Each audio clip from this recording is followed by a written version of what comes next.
How you doing? My name is Mike, and I am clearly sitting inside a Tesla, but do you know which Tesla? Can you tell? Well, this one is a 2022 Model Y Performance. Got it a couple of months ago, super happy with it, but I wasn't always considering the Y. Actually, when I first considered buying a Tesla Y, I was considering when it was first announced, basically, but for those years, I was always considering a Model 3. And in fact, check it out. This is my Model Y Performance right next to Matt, my twin brother, his 2021 Model 3. That is really a year or less old, super new. So you're going to get a great comparison here. So in this video, we're going to compare the Model 3 versus the Model Y. If you're in the market, because there's some very real differences on some aspects, but I don't think that they're as different as you might think. And as an owner, a driver, I've driven both, of course. I've driven this one, decided on the Model Y, but I drove my brother's Model 3 and I was considering the Model 3 for so long. What are things that you should consider if you are on the fence, or maybe kind of anchor you in one camp or the other? So here's what we're going to do. I have form, function, range, and then cost.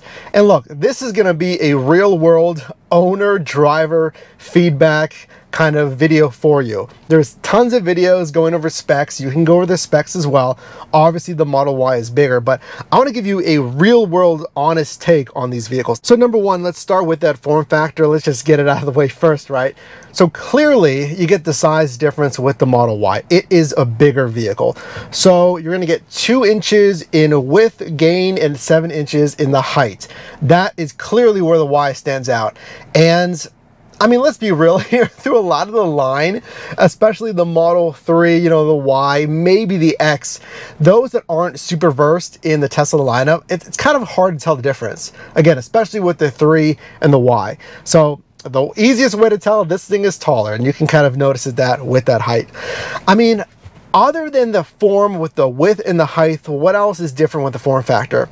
I mean, this shares what, like 70–80% of the parts with the Model 3, if you didn't know that. One of the biggest, well, 2 things. You can see it right here, can't you?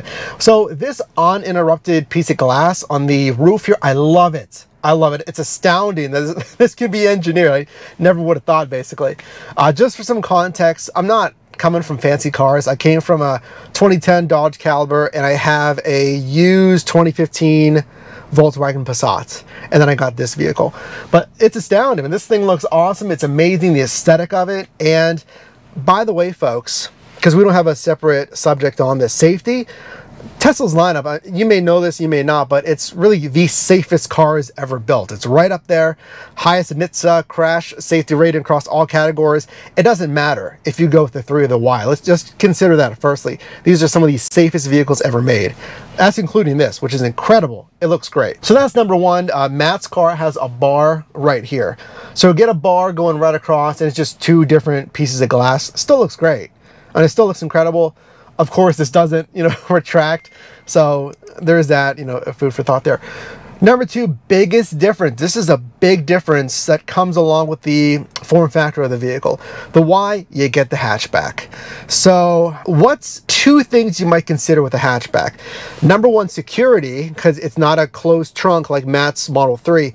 So you have that window going into your cargo area. Now, we've seen vehicles starting to deliver with that privacy cover over that cargo bay. I believe out of Austin, the new Gigafactory, comment down below if you can correct me there. But international markets have already gotten that cargo cover. And I'll tell you, I have tint all around here on this Model Y Performance. It does come with factory tint on the back window and these rear passenger windows. It's just cosmetic. It doesn't provide any UV protection, just keep that in mind. But it is pretty dark. Even being so, the factory tint is seen inside, but you can get an aftermarket cargo cover if you want. Now, number 2, I guess we'll just roll into function. Category number 2, function. The convenience of not only this hatchback, but a huge hatchback with a ton of space. So with here, I can load, what, 6, 7, 8 bags. I've done like 6 bags with my gym duffel, and I don't have to reach too far in, and there's just a ton of cargo space. And that's, you know, for our intents and purposes here over the Model 3, I think you'll really enjoy that. And again, if you have privacy concerns, then you can get that aftermarket cover there. Additionally, when it comes to function, what do you need the vehicle for? I was always considering that Model 3. You know, since Tesla announced these vehicles, I was always considering the Model 3. It pains me to say this. This is the most honest take, folks. I think it does look a little sleeker, right? I think it does look a little sleeker. It's lower to the ground, obviously, but then again, you don't get that clearance that you do here. I mean, obviously, the Model S, I think, is the most sleek. It's wider. You know, it looks great, but for the price point here, that's really what we're comparing here. But what do you need the vehicle for? I think if you're using it for any kind of family purposes, a hauler, any kind of cargo, I would lean towards this one, the Model Y.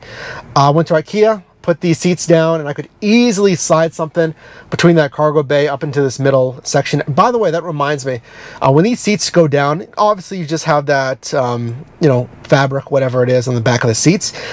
Get protectors for that. And then moreover, just your floor mats, you're going to want that stuff. Click the link down below in the description. We do have an affiliate storefront for the best accessories for your Tesla. It doesn't matter what model you have.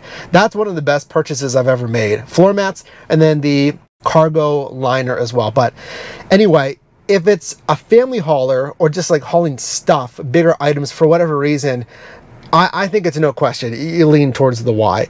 If you want that sleek, the speed, I guess, the aesthetic of that sleek sedan, you might lean towards the Model 3. Now, Matt has a rear wheel drive, and this is, again, a Y performance. So a slightly different variant there. But I mean, Matt's Model 3 is fast. You know, that was the first vehicle, the first Tesla, I should say, obviously, that I felt the instant torque of electric. And that was astounding. And then this is the Y performance, 3.5, 0 to 60, and this is incredible. But even, again, the standard 3, that was really good when it comes to speed. Just keep that in mind. Other reasons why you might lean, let's say, towards the 3, again, you don't need the space, you don't like the hatchback for whatever reason. That's the only reason, because look, number 3, the range here I wanted to talk to you about, because range is basically the same. Let's keep that in mind. Now, yes, there is a little bit of an advantage, depends on the spec. Like my Y performance gets 303 miles range. But compared to, let's say, the 3 performance, it's what, like 313, 315? It is not a big difference when it comes. Don't let range, in my opinion, you know, comment down below. But in my opinion, don't let range be the deciding factor. I mean, make sure you're doing this correctly, by the way. Know your charging setup before you buy. Please know your charging setup. I'm in an apartment here. The apartment provides EV charging spaces, which is great. But if you're in an apartment complex that doesn't have EV spots, you're going to really have to figure this out.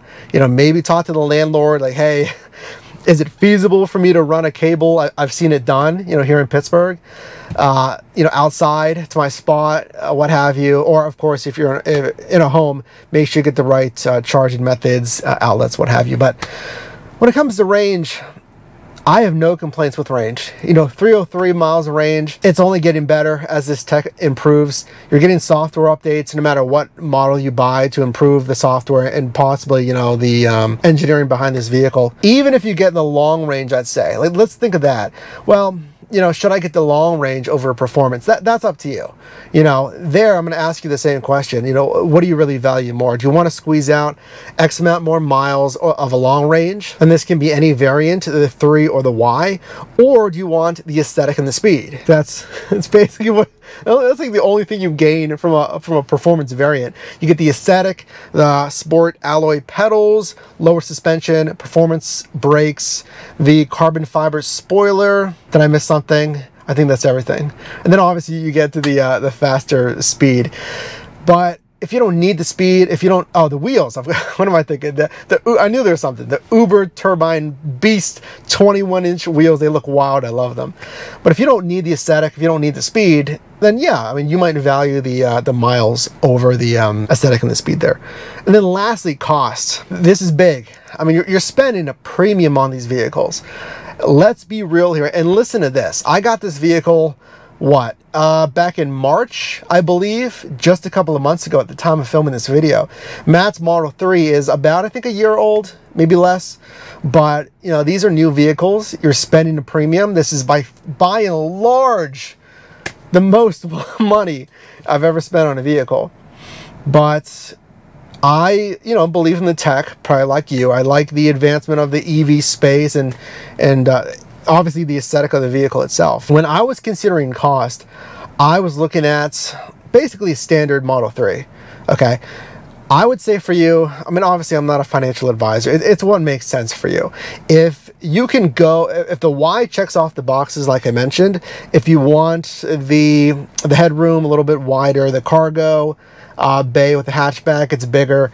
I think it makes sense, for families or anyone, frankly, anyone. I'm single. I mean, I still love this vehicle much more over the 3, in my opinion, just as an owner. But if it makes sense for you, let me get to the point here. If it makes sense for you, go for what you really want. I'll tell you that. Go for what you really want if the numbers make sense. So if you want the 3, but you really want the long range, or you want to pay more for the performance, then I would say, wait until the numbers make sense and get the one you really want. Because, once I realized that the Y was in my range, I quickly liked it. The aesthetic of thinking about the 3 versus the Y. But then getting what I really wanted, the performance, for the aesthetic, for that punchy speed. I mean, the wheels, I love the wheels alone. I love those things. My APR, I just looked it up, and I'll do a whole video for you about affording, a Tesla. And I know Matt's done some, so search on the channel, make sure you can find some of those. But the APR was 2.74%. When I took out a loan for this vehicle. I put $15,000 down on this vehicle. And now when I mock up the same payment plan for a Model Y Performance, the same spec, red with white seats, it is maybe 4.24, a full 2 percentage points, but it's in the 4s now. So consider that. And the same spec for this Y Performance is $4,000 more than when I placed my order December of 2021. That's when I placed my order. So I waited 3 months. Placed the order, it was $68,000 some. December of 2021, waited 3 months, took delivery the end of March. And again, those were my terms, 2.74%. I did a 72-month loan on $15,000 down. It is an $877 car payment. So again, I'm not a financial advisor. I don't want you to overextend, but that's what made sense for me. If you're considering the Y or the 3, I'll tell you this, whichever one you decide on, if it's truly the one you want, I think you're going to love it. As long as you have get your ducks in a row, okay, the charging infrastructure, you know how that's going to work. Get the one you really want. You don't want to have buyer's regret on a premium vehicle like this. Have the numbers make sense so you're not sweating it every month when that car payment comes out. These are premium vehicles.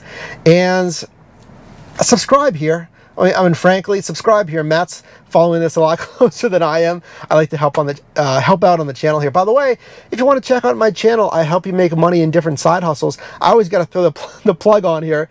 At Your Driver Mike, right here on YouTube. I do this thing full time here on YouTube. At Your Driver Mike, that's Your Driver Mike. I help you make money in different side hustles. But yeah, subscribe here. Matt's got the latest updates, the news, and I think this will be good for you. Hopefully this helps you out to compare the Model 3 versus the Model Y from someone who has had a close relationship with both vehicles. So drop a like on this video. Again, my name is Mike. I'm actually Matt's twin brother, not to fake you out here. Drop a like on this video, consider subscribing, and I'll see you in the next one.